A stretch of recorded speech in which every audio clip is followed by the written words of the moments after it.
Meg Walter is one of the very few journalists whose writing I find so compelling that I seek it out by author. And when you love someone's writing, like I love Meg's writing, you feel as if they've become a dear friend. When Meg trained for a marathon, I felt like I went through training with her. And when she writes about funny experiences with her kids, I feel like we could be mom friends at lunch comparing notes.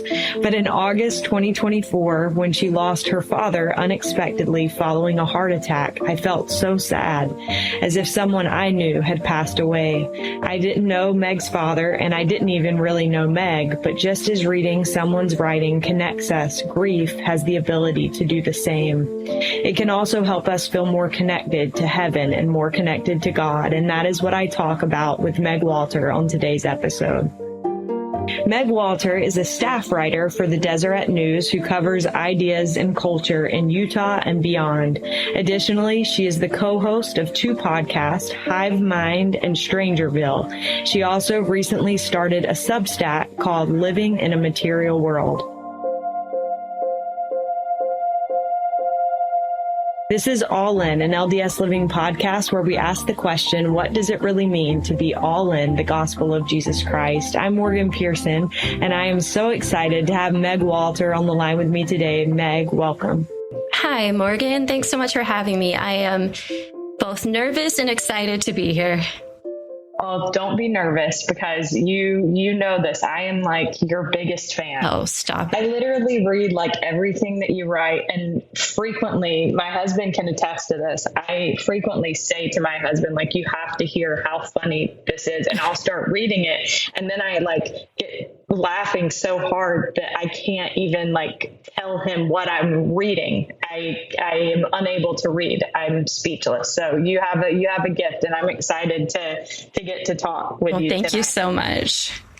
Well, first of all, I wondered if we could start with, where does your great sense of humor come from? I feel like it's just not everybody is that funny, and also not everybody's sense of humor can translate onto paper. So talk to me a little bit about, where does your sense of humor come from, and how do you make that come through when people are reading? Thank you, first of all. It undoubtedly comes from my family. And the funny thing is that I'm not the funny one in my family. My siblings are both much funnier than I am. My younger brother was always the one telling jokes and getting people laughing when we were growing up. But I think that my skill set is observation. And that's the one skill you absolutely have to make humor translate to paper: observation and communication. So I can observe a funny situation and I can describe it to you. Therefore, you think I'm funny. I'm really pulling a fast one on you. But yeah, it definitely, my sense of humor definitely came from my family.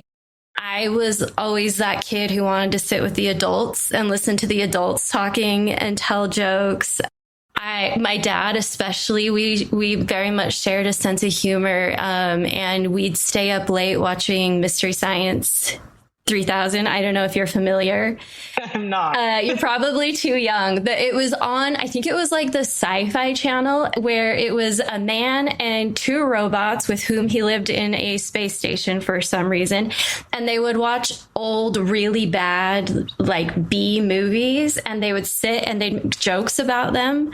And we just thought that was the funniest thing in the entire world. Anytime it was on, we'd stay up way past my bedtime watching it, laughing.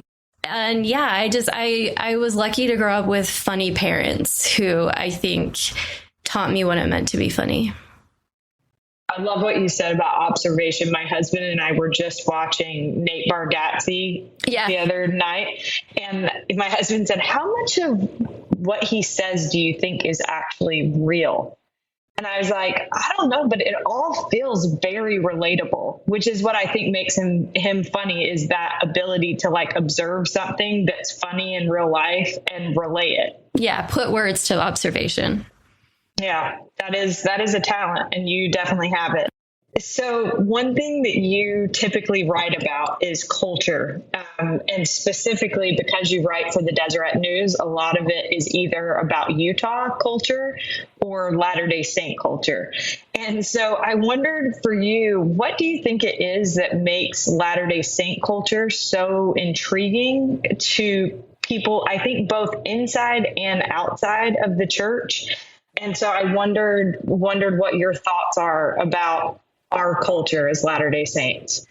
Yeah, I want to first say that I think if you get any group of humans together, inevitably something hilarious is going to happen. And the more often that group of people gets together, the more hilarious things are going to happen.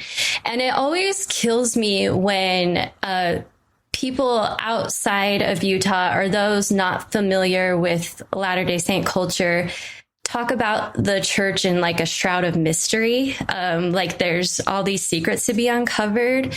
I think if any one of those people went to a sacrament meeting, they would think, oh, this is a comedy. This isn't a thriller. This isn't a mystery. This is a comedy because people are funny, whether on purpose or not. The jokes people tell from the pulpit are sometimes funny, sometimes really hacky, but that's also funny. We have an open mic Sunday once a month, where anything can happen. And every once in a while, something does. But I think the very funniest part about our culture is the kids. Anyone who served in primary can tell you how hilarious the children are. I was in primary on Sunday listening to my daughter give a talk. So I was there for opening exercises. And as the kids were walking in, and one kid I've never met in my life turned to me and said, "This is torture," and rolled his eyes and went and sat down. Have not met this child. He just needed an audience. And I was happy to be that for him. They're so funny.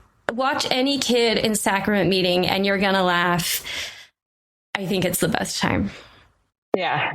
My husband and I were in primary. We taught the 5-year-olds in our ward in California, and we would come home every Sunday with great stories. So yeah. I think you're spot on about that.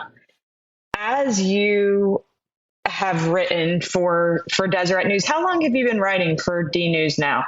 Oh, it's been 4 years. I was a contributor for a year before I went full time. I was full time for 3 years, and I just recently went back to being a contributor.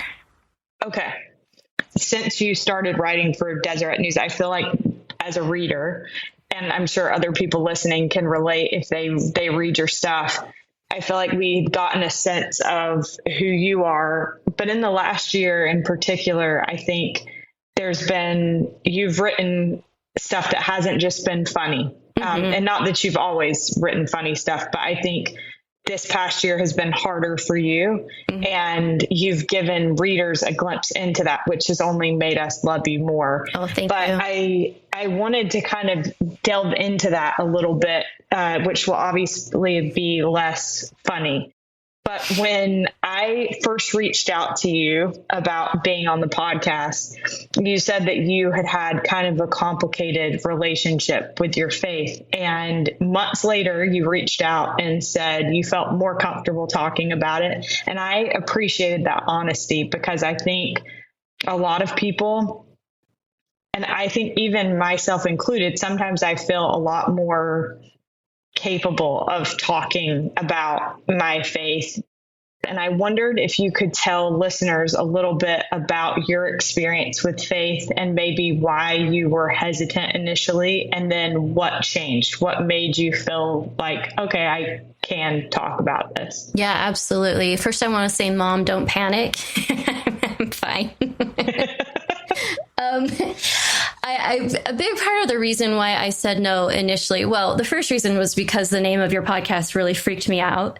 And I never want to set myself up as an example of the perfect member of the Church of Jesus Christ of Latter-day Saints. I think that one would not have to look far to find evidence that that's not me, including my interests. I spend much of my time thinking and talking and writing about pop culture. I enjoy a lot of frivolous things. And I also have a lot of relationships with people who are very important to me who have stepped away from the church. And I never want to do anything to alienate them. And I think that I get so in my head that I thought that doing something like publicly talking about my faith would be something that would put a canyon in a relationship. And then I realized I wasn't giving those people enough credit, and that they have all only ever shown me grace about our differences in belief. Sorry, it makes me emotional to talk about. And that they would absolutely show me that grace if I were to talk about it publicly. And I don't expect everyone to show me grace. I've seen a lot of discussions about faith go sideways, particularly online. I think that it's a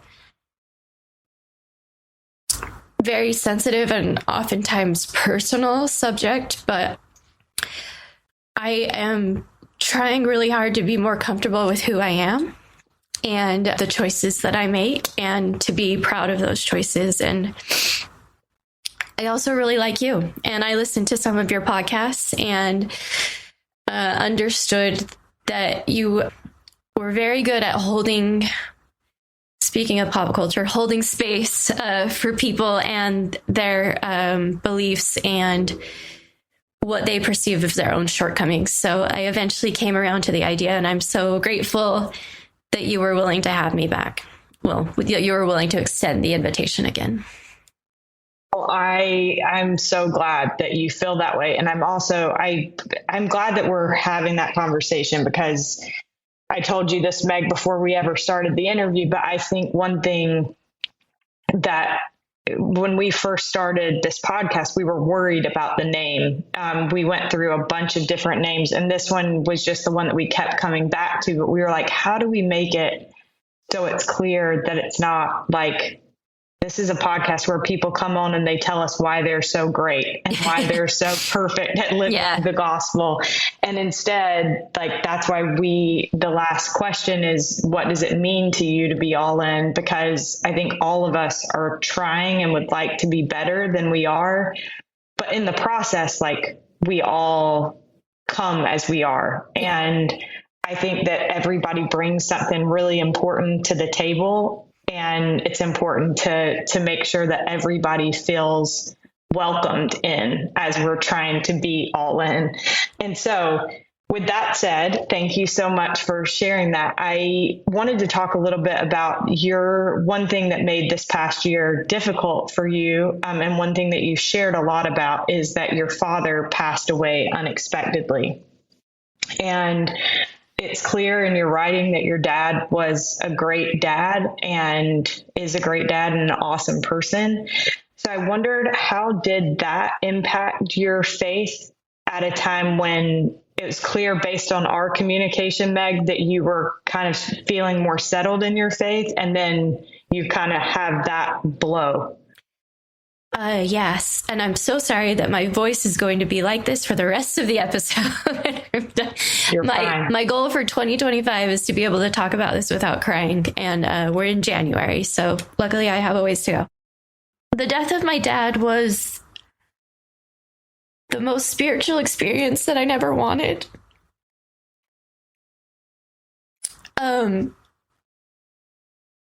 The week that he died was the worst week of my life, but also the most spiritual week of my life. I've never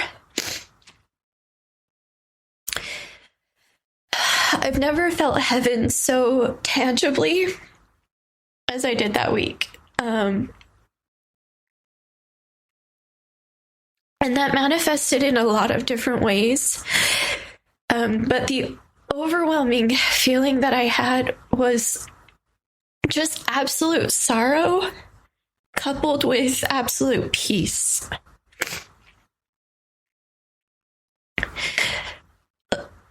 We were devastated that he died so unexpectedly at 62.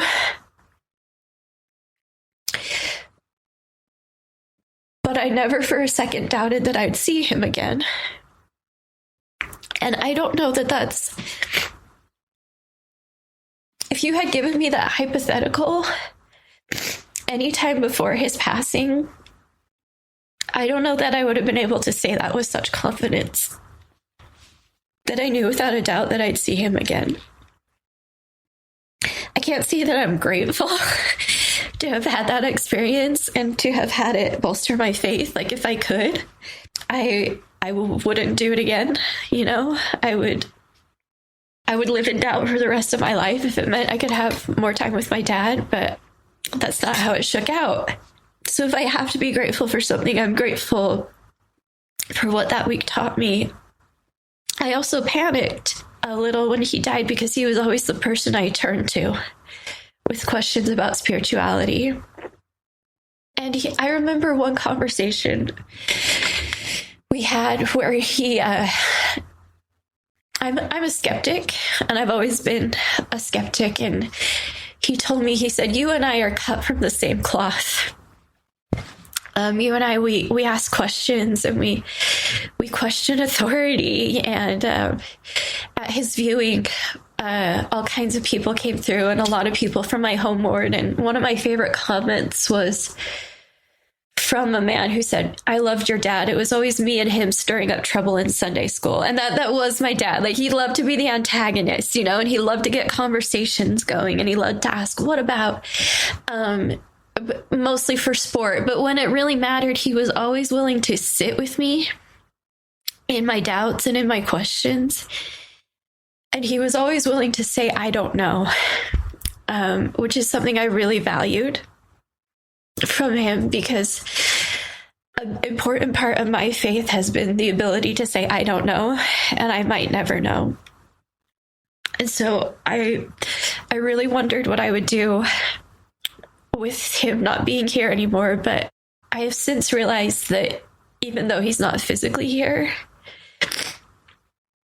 what he has always said to me still is. And I know what he would say to me anytime questions arise, and I'm incredibly grateful for that. I love that. I love that idea of, I know what he would say to me. I think there's something about when you know somebody really intimately where they like become the voice inside your head, and you know, they don't have to be there for you to know what they would say. First of all, I'm so sorry about your dad. My husband and I were just talking right before I sat down to do this interview, and we were talking about somebody completely different whose father had passed away. And I said something about the person was in college, and I said, you know, so not in high school, but still too young to lose your dad. And my husband said, you're always too young to lose your dad. I don't think anybody is ready for that, to lose a parent. But I've loved reading some of the things that you have learned. And if you're like, I get the impression, Meg, that you're like me and that you kind of process some things through writing. Yeah, unfortunately. I definitely do that. But in one of your articles, you shared something that you had learned from your dad's funeral. And I'm going to read just a little bit of this. I think listeners will enjoy getting a taste of your writing as well. You said, when Jacob Marley visits Ebenezer Scrooge in A Christmas Carol and tries to warn Scrooge of his fate should he continue living as he was, Scrooge reminds him, "But you were always a good man of business, Jacob."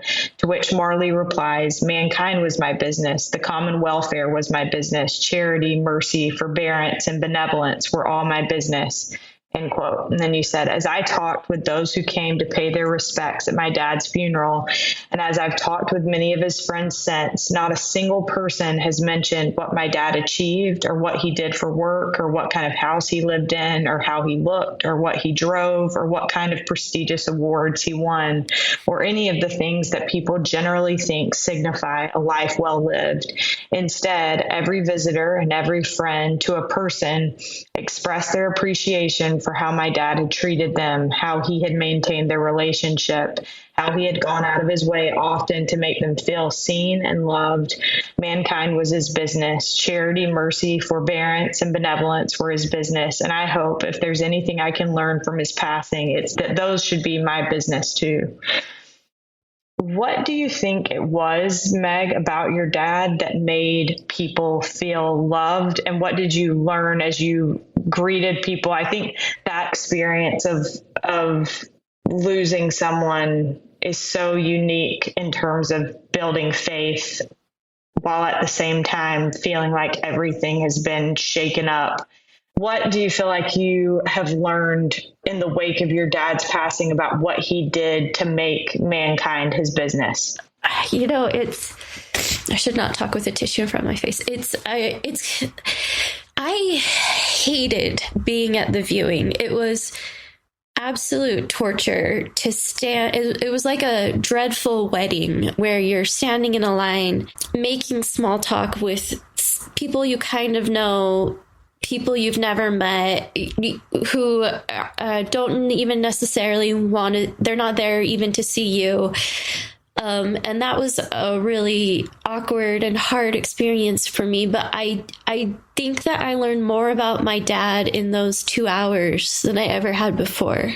As people shared their stories of how he had shown up for them, and the math didn't make sense in my head because every single person had an experience where he had called them when they needed him to.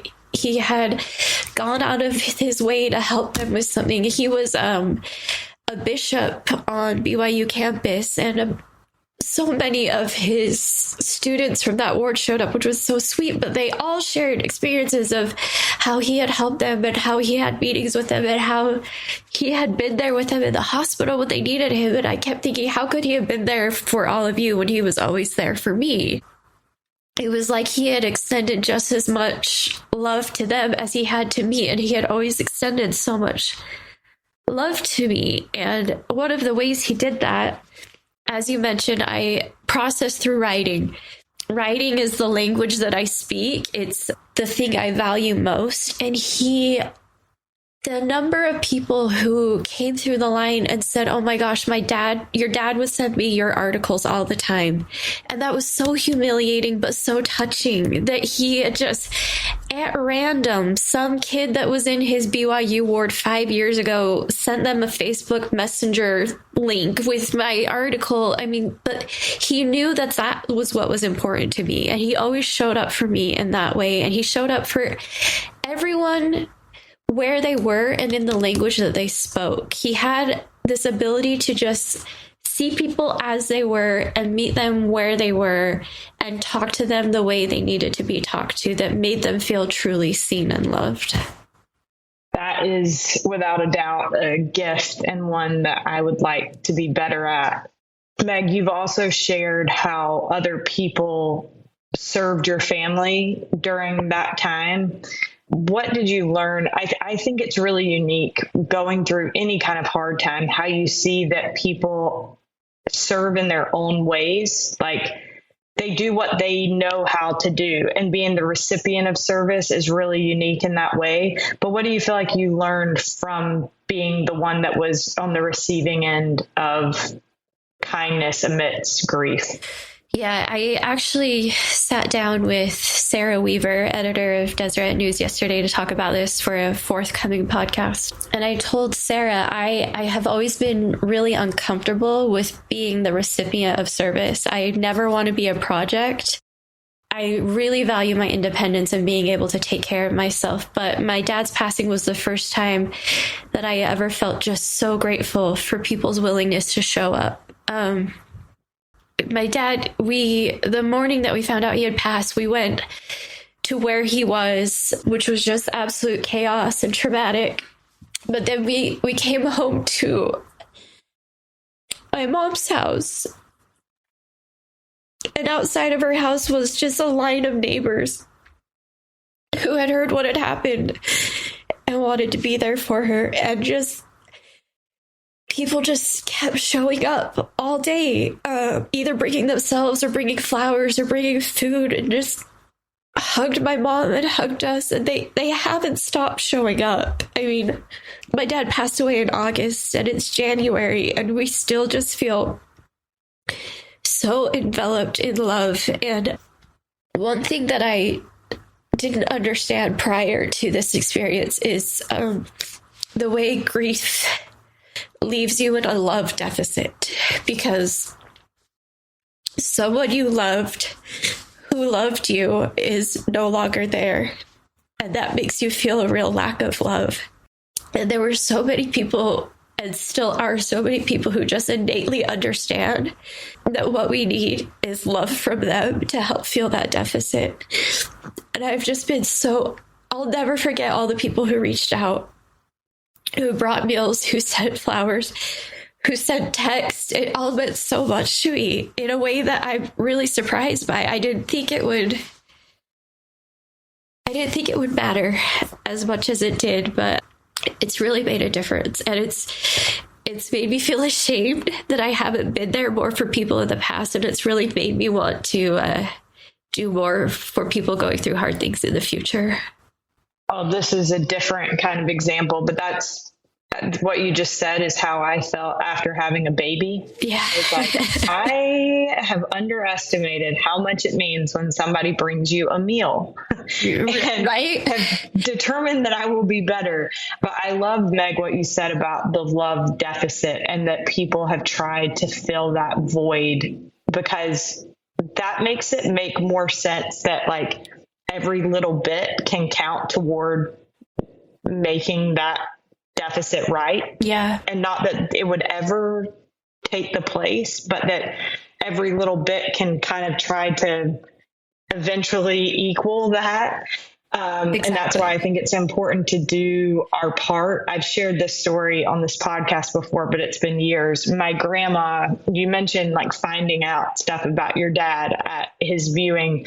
My grandma, at her viewing, a lady came through the line and told us this story about how she was my grandma's neighbor. My grandma didn't really know her, but her husband, this lady's husband, had passed away. And my grandma was a widow for years. And she said that this lady told us that after her husband passed away, my grandma called and she said, and this is like a couple months later. So it's after like all the funeral and viewing, which I think that's when things get really lonely for a widow. But my grandma called and she said, "Could I just come and sit with you?" And the lady was like, "What?" My grandma was like, "Would it be okay if I just came and sat with you?" And the lady was like, "Honestly, like that was exactly what I needed in that moment." And so I think sometimes that ability to just be willing, like you said, to stop by and try to do what you can, I think makes a huge difference. What do you wish, Meg, people knew about navigating grief, even for someone with a great sense of humor, who usually like finds the light in things? Because I think that's been the interesting thing for me reading your pieces, is like, this is somebody that's usually very lighthearted, very funny, but that doesn't mean that someone like you doesn't grieve. So what do you wish people knew about that? Two things can exist at the same time. You can, the day he died, I remember thinking, I need to start writing all of these funny things down, because there's so many funny things happening that my dad would just get the biggest kick out of in this whole process, because it's just absolute chaos when someone dies, you know, and there's like all these wacky people everywhere showing up, saying things. Like there's just kind of like a lot of pretty dark but funny things that happen. And everything has to get done in like 3 days. And you're out of your mind. You're out of your mind. You're making decisions when you're in no state to make decisions. Just, you know, so there was a lot of moments where I was like, this is the saddest I've ever been, but this is also hilarious. So that's one thing. I think that as time has gone on, I've learned that sadness is just kind of an emotion that's always with you when you're grieving. And from what I've heard, maybe never goes away, but it gets more it gets easier to feel other emotions along with the sadness.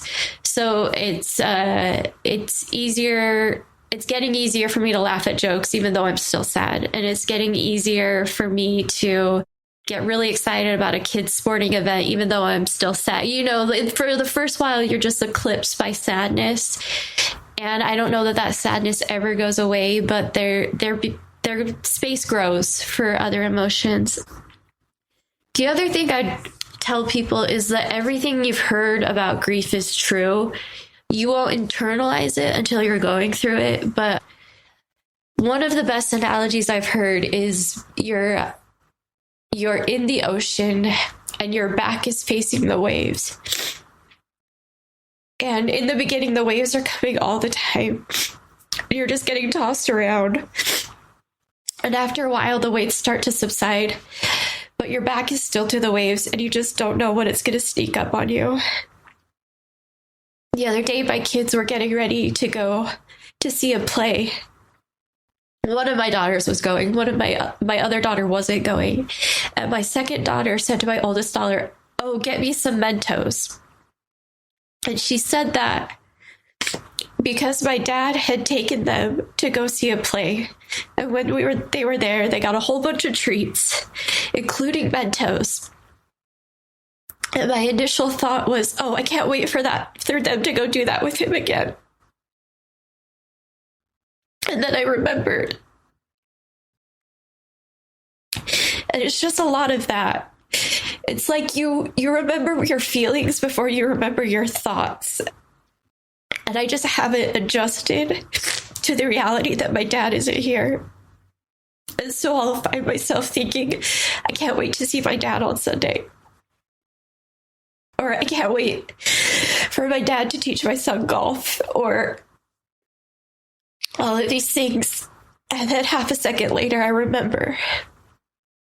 And I think that's something that you just have to be prepared for when we all inevitably go through the grieving process. That's so well said. Thank you for sharing that. Meg, how would you say your faith, and I want to acknowledge something I realized earlier when you said, that you realized that you weren't giving people credit for the grace that they would show you in being yourself, or you weren't giving them a chance to love you for who you are, and trying to take ownership over who you are in your faith. Yeah. I think that is a really beautiful thing to acknowledge and to share. And so I wondered, as you were kind of coming into that and feeling that way, how has your faith helped you through the things that you've experienced in the last year? I'll start with that. I hope talking about the ward counts. I hope the ward counts as faith in answering this question. I don't know that I've ever put a ton of value into the ward as a community. I've never needed the ward for anything other than being a time to show up on Sunday, and a lot of time. That's not where my social life has been centered. It's never been I live and die by my ward. This summer, they rearranged the ward boundaries in our state, to much kerfuffle. But they took half of the ward we were previously in and put it with another ward. And this was 2 or 3 weeks before my dad died. I had never met the bishop. I think I had briefly met the Relief Society president. I knew only the people who had come over with us from the other ward and nobody else. And these people that I never met showed up for me in the most spectacular ways.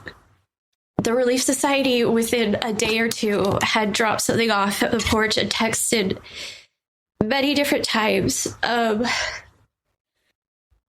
woman who I had never met before showed up at my front door and said, "I read your column. I noticed you haven't written in a couple weeks. Is everything okay?" She lost her husband to a heart attack 5 years ago. The bishop bullied LDS Family Services into getting me one particular therapist, like bullied, called multiple times.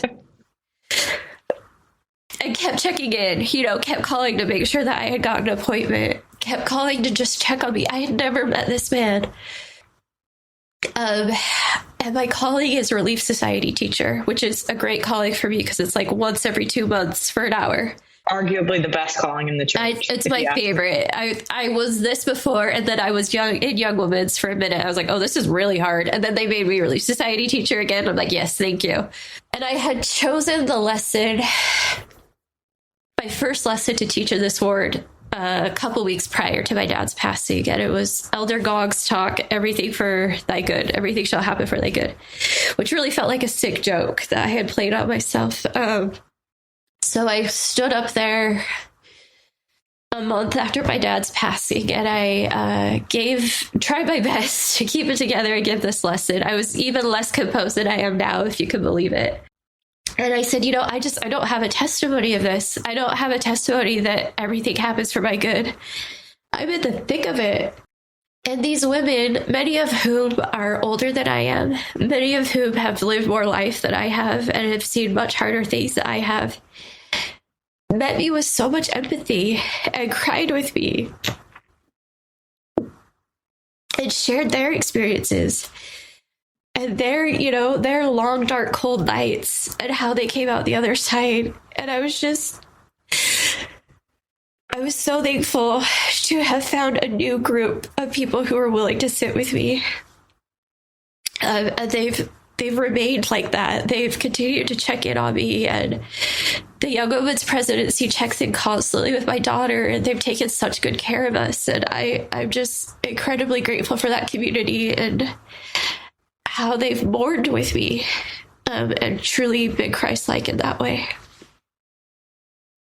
You said you weren't sure if the word counts. I think the word absolutely counts. And I think it's something sometimes that we take for granted about our community. My husband is in school, and there's a girl that moved into our apartment building because her husband's also in school. And one day she said to me, one thing that I'm really jealous of about members of your church is the community. And she started talking to me about how they are what a lot of Christians refer to as church homeless. She's like, we're church homeless. Like, we're currently shopping around for a church. And she just said, I've always admired your church and the way that no matter where you are, you have a community. And I think that that's something that sometimes we don't totally appreciate what a blessing that is.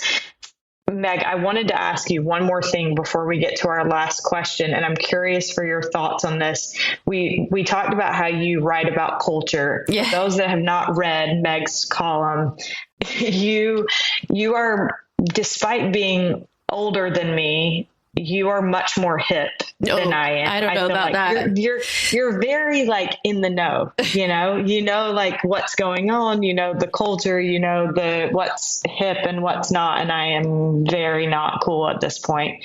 And so I'm curious what you feel like as somebody that is an observer of culture. Yeah. What do you feel like is the value of faith for people in our day and age, and particularly in the younger generation? So you sent me these questions earlier this week, and I went through today and I just took a couple notes for each, so I didn't sound like a complete idiot. And I got to this one and I just I drew a blank a little bit. I had to really dig deep to figure out how I felt about it. And I can only speak for myself, obviously, but I think for me, the answer is that I'm 38 and I'm getting to this age where I'm starting to understand how much I don't know. I think I thought I was a lot smarter 10 years ago. I was much more sure that I had things figured out when I was 28 than I do now that I'm 38. And I think it's, by this point taken some punches and realize how hard life can be, especially this last year. And also had the realization that for me and for my peers, it's going to get harder. I mean, it's getting older is hard. And, there's going to be more things like losing parents and raising kids, in a time where it's hard to raise kids. Like, there's just increasing challenges. And I need that hope that my faith offers me. I am getting much more comfortable with what I don't know and what I hope. And I'm leaning more into what I hope. And I hope that this faith is true and that the way I'm living my life is the way I'm supposed to be living my life. And it sounds simplistic probably, but if the last year has taught me anything, it's just that I need that hope that I'm going to see my dad again. I need that hope that my faith promises that I will see my dad again. And what's been really interesting to me is I mentioned those people whom I love dearly, who have either stepped away from the church or never been a part of it or somewhere in the middle. And so many of them have come to me since my dad died and shared similar hopes they've had after hard things. I don't think this is necessarily special to our faith to have that kind of hope, but I am thankful for the particulars of it that I've learned and for the sense of peace that it has brought me through my life, and especially now. I love the concept of hope, and I think what you just articulated captures perfectly like why the scriptures say that hope is an anchor of the souls of men. I think we have to have that hope, and I think that there is a beauty in the fact that what you don't know is making you lean in to faith. Does that make sense? Yeah. Meg, I so appreciate this conversation, and I appreciate your vulnerability and your honesty and just how genuine you are. My last question for you is, what does it mean to you to be all in the gospel of Jesus Christ? I think it means showing up. I think it means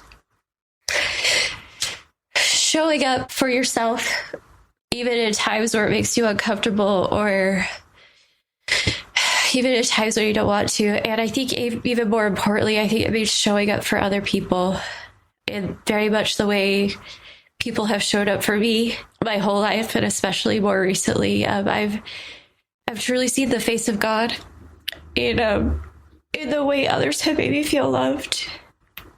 And to me, that's the gospel of Jesus Christ. Meg, thank you so much. Thank you.